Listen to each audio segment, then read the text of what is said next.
Radio Sous-Pente, la station des Rapins, sans foi, sans loi et sans courbette, l'émission Aracaille du 27 février 2024 qui sera consacrée pour sa partie artistique au petit-fils de Victor Hugo, dont nous avons visité une exposition place des Vosges,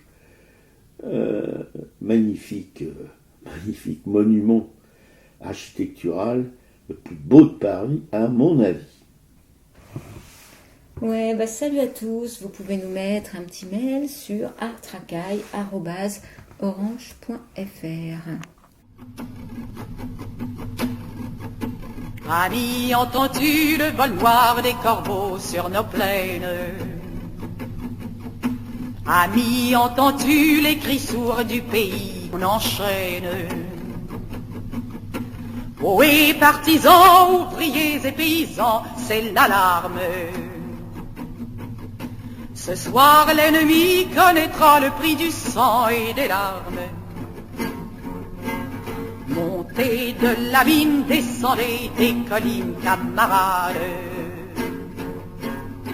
Sortez de la paille, les fusils, la mitraille, les grenades.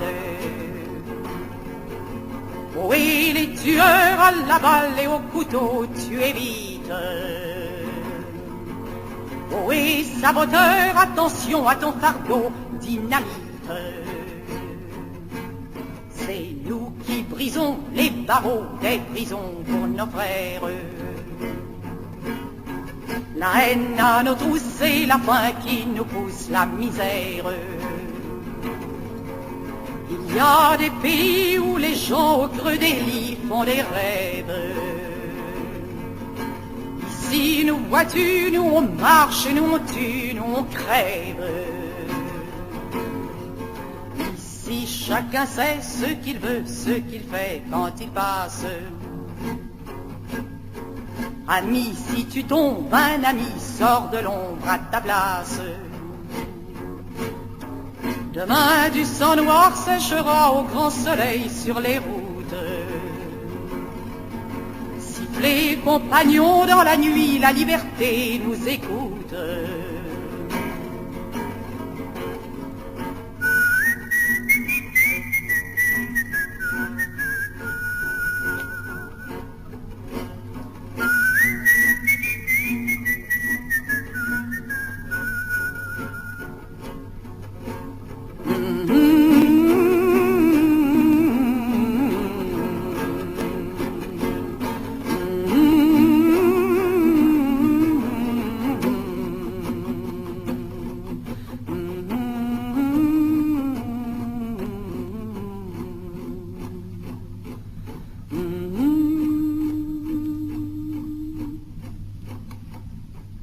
Voilà, c'était le chant des partisans, Anna Marly.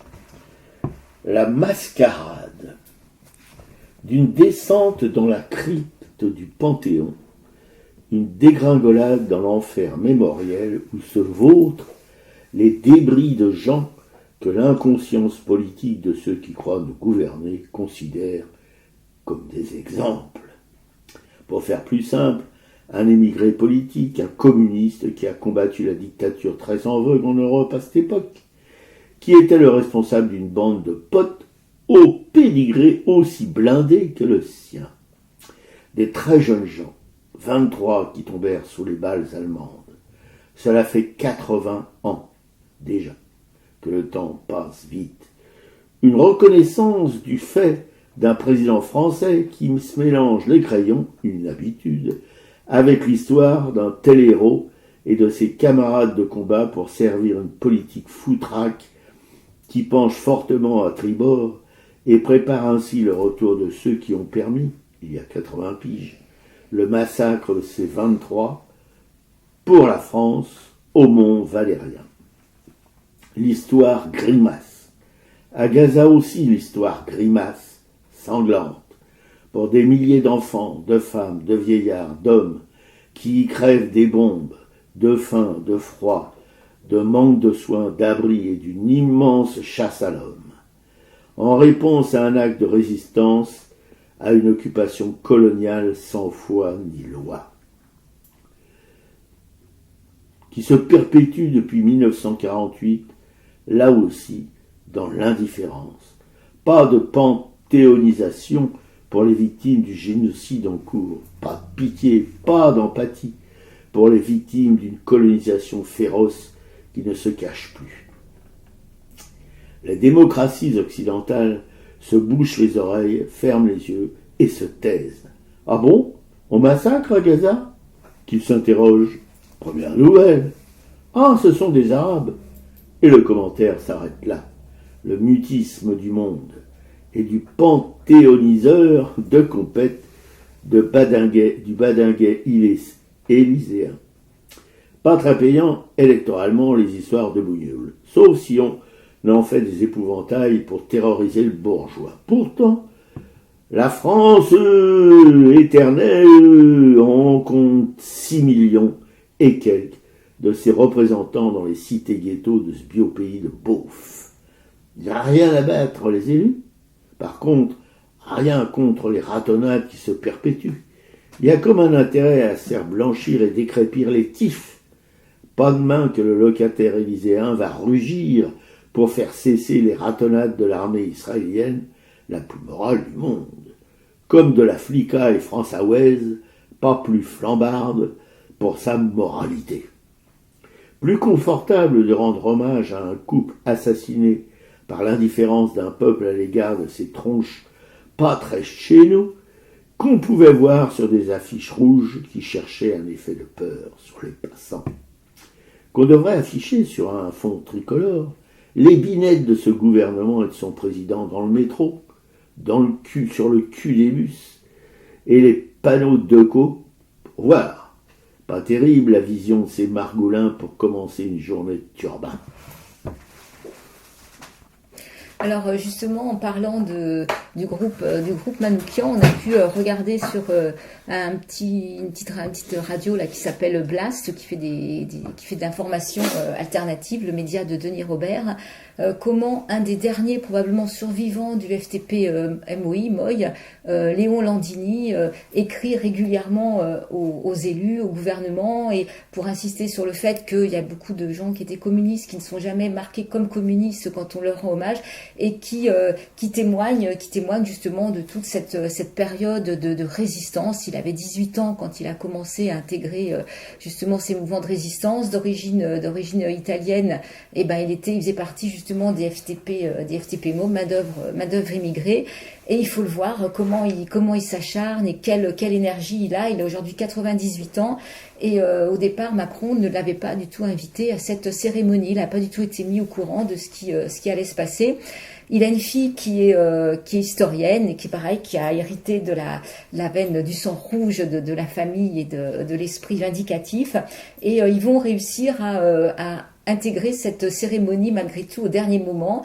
Et lui va réussir à faire entrer ce drapeau des FTP MOI dans le Panthéon. Et ça, c'est vraiment une grande réussite de sa ténacité, de la ténacité à Léon Landini, à sa fille, à son beau-fils, de pouvoir, il a dit que si ce drapeau ne rentrait pas, lui ne rentrerait pas. Et en fait, c'est là aussi où il y a un jeu subtil des politiques. C'est que comme le RN était présent, c'était l'occasion de donner aussi, de faire comme si toutes les voix pouvaient s'exprimer et que les communistes étaient bienvenus aussi à cette cérémonie. Donc je pense que côté État, on s'est servi de ça aussi. Il n'en est pas dupe parce qu'il faut l'entendre. Moi, je mettrai en lien les 2 petites vidéos qu'on a regardées. C'est quelqu'un, 98 ans, qui s'exprime très bien, qui a gardé toute sa tête et qui a vraiment gardé cette énergie de la résistance et de cette envie d'un vivre ensemble, justement, d'égalité. Oui, oui, c'est bouleversant parce que 98 ans, ça n'arrive pas à tout le monde. Et puis il a aussi, il a renoncé à rien.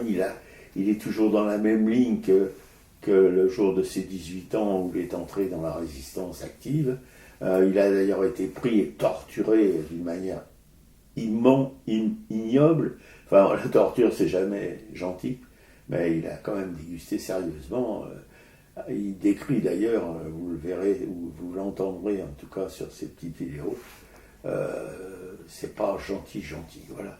mais il a gardé, si vous voulez, on sent qu'il est habité par cette foi des communistes de cette époque en une vie qui soit sympa aussi pour les pauvres, quoi. Que ce ne soit pas que les riches qui en profitent, mais que les pauvres en profitent aussi.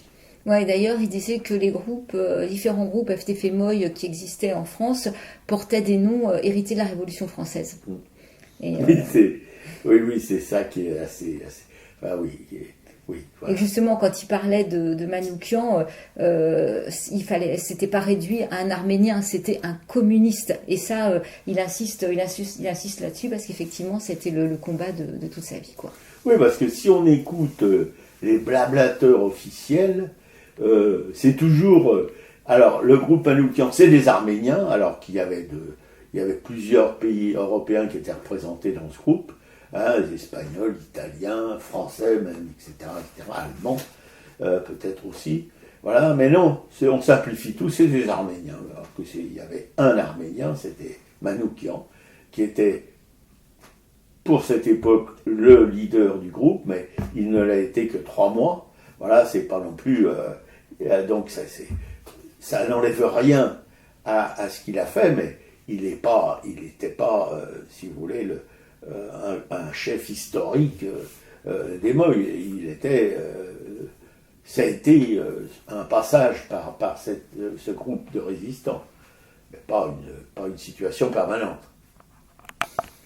Alors moi je vais revenir toujours sur ce qui se passe à Gaza, vu qu'on en reçoit quand même beaucoup d'infos de par notre adhésion à l'UJFP, puis à France-Palestine qu'on connaît bien aussi. Donc plusieurs articles, notamment les experts de l'ONU sont concernés par les violations des droits de l'homme commises à l'encontre des femmes et des filles palestiniennes. Et là c'est pareil, c'est un article qui est vraiment très très difficile à supporter parce que les soldats de cette armée la plus morale du monde justement s'en prennent aux femmes et aux filles avec des fouilles au corps, avec des menaces de viol, et selon des informations, des femmes et des filles palestiniennes auraient été exécutées arbitrairement à Gaza avec des membres de leur famille, y compris leurs enfants.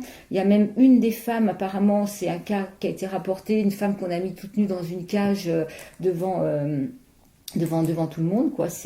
Là on peut pas s'empêcher de se rappeler ce qu'on a vu dans des films sur les camps de concentration où les nazis faisaient exactement ça aux femmes qui pouvaient donner quelques épluchures de légumes à des prisonniers ou à des enfants. Donc en fait ces femmes ont été soumises à des traitements inhumains, dégradants, on les a privées de serviettes hygiéniques, de nourriture, de médicaments, on les a battues, quoi.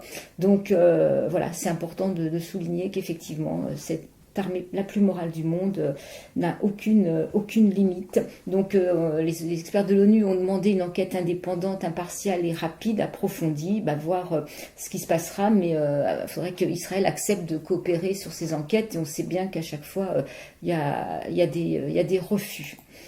Alors, c'est pareil, face aux livraisons d'armes à Israël, il y a des avocats qui interpellent Macron, des avocats pour la justice au Proche-Orient, qui ont fait un grand courrier au président et qui insistent, qui précisent justement que on est quand même en pleine violation du droit international, du droit de l'homme, et que nous on se rend complice de ça en continuant de livrer des armes à Israël. Il y a un article sur ces Français aussi qui sont rescapés de Gaza, qui ont pu sortir. Alors je pense que c'est des habitants de Gaza qui avaient la double nationalité, donc ils ont pu sortir de Gaza, donc eux sont encore vivants. Ils ont été triés au compte-gouttes sur les postes frontières, et ils sont pris en charge par une association qui s'appelle France Horizon. Mais là, visiblement, ils sont dans des conditions déplorables en France justement. Donc ils sont logés dans des hôtels où il n'y a vraiment pas de confort. On leur livre des barquettes de nourriture périmée. Alors le prestataire s'étonne que ce soit périmé, dit que d'après lui il n'y avait pas c'était pas périmé normalement, mais on voit quand même qu'il y a des moisissures blanches. Voilà, il y a ils ont à peine de quoi se vêtir. Ils sont partis sans rien emporter, donc ils sont entassés dans des salles vraiment très très inconfortables. Et leur faire subir ça en France, c'est scandaleux, surtout qu'en plus il y a certaines familles qui sont pas entières, enfin une partie de leur famille est restée à Gaza. Donc voilà, on imagine tous ces ressortissants traumatisés, le peu de confort qu'on arrive à leur procurer ici, alors qu'on devrait quand même les encadrer, les entourer, voilà, leur fournir une aide médicale, une aide matérielle, et ils sont souvent dans des chambres insalubres et mal nourris, quoi. Un des pays les plus riches du monde. Voilà. Et ils ont à peine de produits de nécessité, ils ont pratiquement pas, on leur fournit très peu d'habits, et quand il y a un petit plus, en fait, souvent c'est des bénévoles qui font ça sur leur propre initiative, quoi. Mais il y a des tonnes d'habits. Oui. Voilà, c'est invraisemblable. Voilà. À la suite d'un autre rapatriement, des familles ont été transférées dans un foyer de Seine-Saint-Denis. Et une jeune fille a trouvé des cafards dans son assiette, explique Aïda, qui est une jeune mère de famille. Alors elle n'ose pas trop taper sur l'association France Horizon, et elle pense que c'est plus un manque de budget. Bon, voilà, on peut se poser des questions. Mais voilà, quand on leur donne des appartements, c'est vraiment des appartements hyper dégradés. Enfin bon, ça rajoute à tout ce malaise permanent. Et j'ai regardé, alors j'ai pas regardé la cérémonie des Césars, parce que je suis pas du tout fan de cette cérémonie complètement bling bling en robe de soirée. Par contre, un fait important cette année, c'est qu'apparemment quand même il y a des prises de position, et je trouve bien que ce soit justement dans ce type de cérémonie où là deux femmes se sont exprimées, en particulier Kauter Ben Ania, c'est la réalisatrice du documentaire Les filles d'Olfa, les Tunisiennes. On avait vu ce film, c'était vraiment un très très bon film. Et elle a osé justement prendre la parole pour dire qu'on vit dans un monde où les criminels de guerre paradent en toute impunité, alors que quelqu'un comme Julian Assange, le meilleur d'entre nous, croupit en prison. Navalny est mort, ne laissons pas Julian Assange avoir le même sort. Il y a 70 journalistes qui ont été ciblés et tués à Gaza. Dire aujourd'hui arrêtez de tuer des enfants devient une revendication radicale, c'est complètement hallucinant. On ne va pas se taire, on ne va pas se laisser intimider, il faut que le massacre cesse, il faut utiliser notre notoriété. Ce qui arrive là-bas est tellement horrible, personne ne pouvait dire je ne savais pas. Et alors ça c'est les mutins de Pangée dans leur lettre d'info qui précisent que quand ils ont envoyé leur mail d'info, la chaîne de Bolloré Canal+, qui retransmet cette cérémonie des Césars, a visiblement hésité quelques heures avant de publier cette intervention en replay. Et que finalement, ils l'ont quand même mise.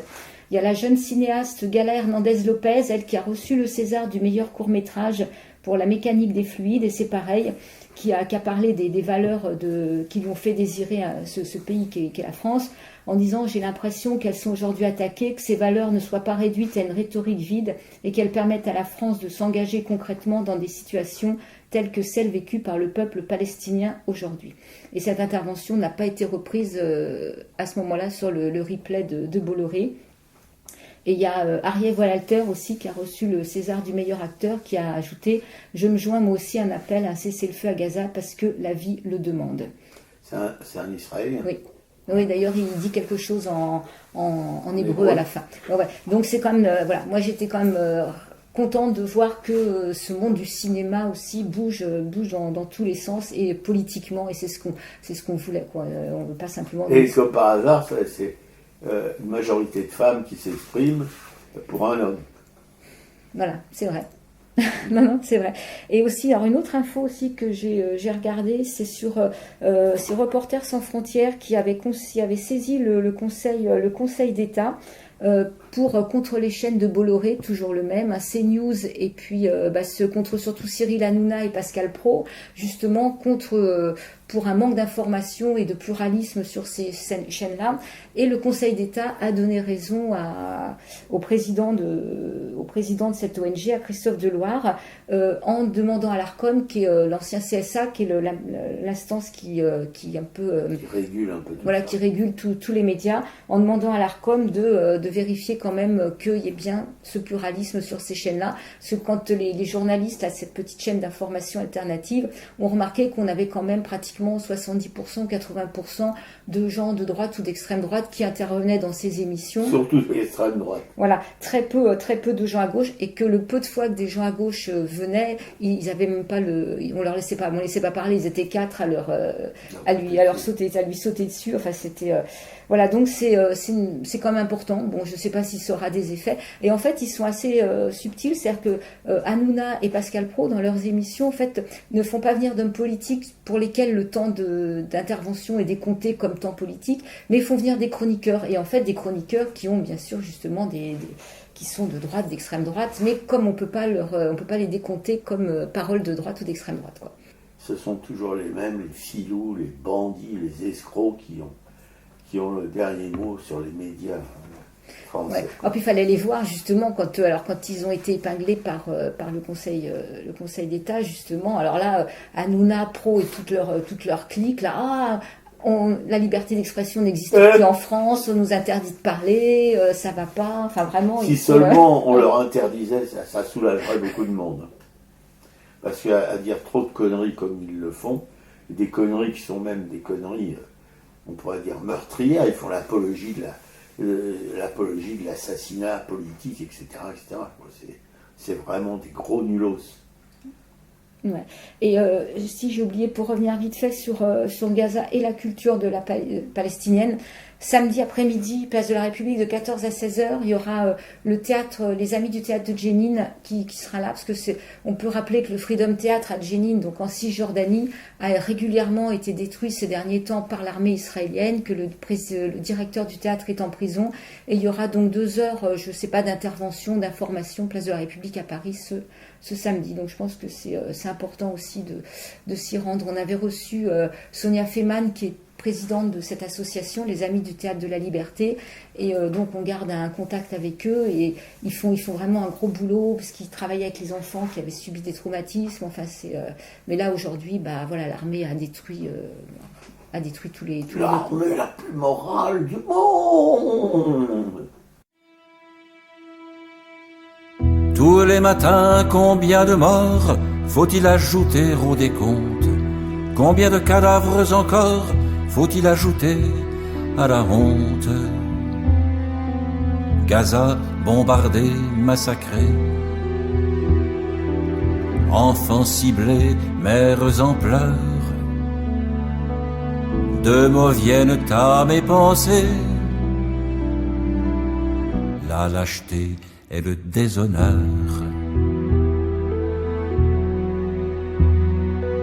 C'est un peuple mis en prison, qu'on mutile, qu'on asphyxie. Écoles, hôpitaux, maisons, partout ruines, gravats, débris. Écraser les chopes et la rue, le marché, la chambre au bonheur. Et deux mots marquent ceux qui tuent, la lâcheté et le déshonneur.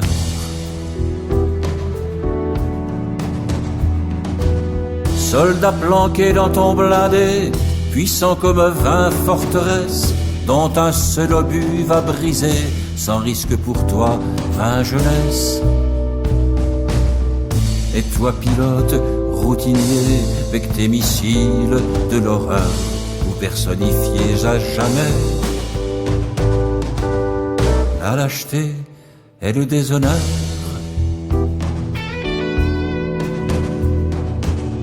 Et toi qui ordonnes, qui penses, et n'avec ton état-major pas d'autre choix dans ta démence que de frapper encore plus fort, que d'aller plus loin dans le crime et d'infliger plus de douleur. Tu incarnes au degré ultime la lâcheté et le déshonneur.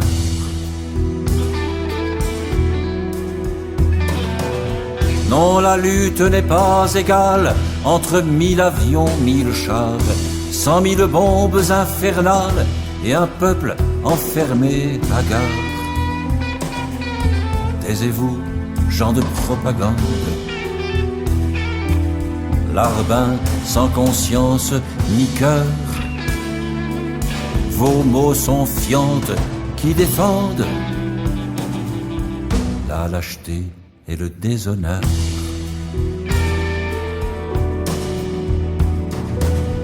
Voleurs de vallées, de collines, votre rêve semble être de saigner tous les enfants de Palestine, de les tuer jusqu'au dernier.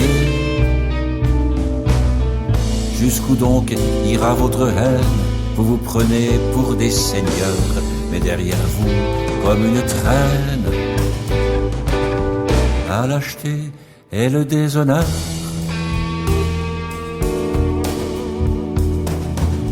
Et lui, et elle, et vous d'ici, femmes ordinaires, simples passants, où sont votre rage et vos cris? Le silence est assourdissant. Et toi, le premier d'entre nous, veulent qui reste spectateur. Voici que retombe sur nous ta lâcheté et ton déshonneur.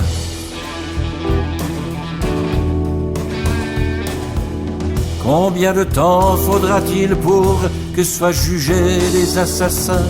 Combien d'années, combien de jours pour que la paix ouvre ses mains?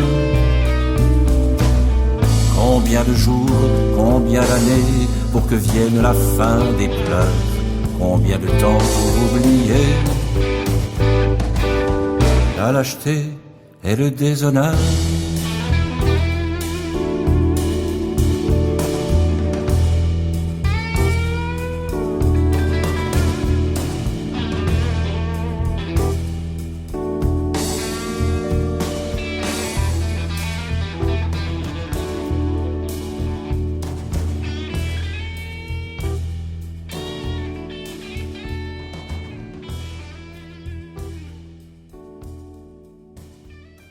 C'était Gaza, Michel Buer.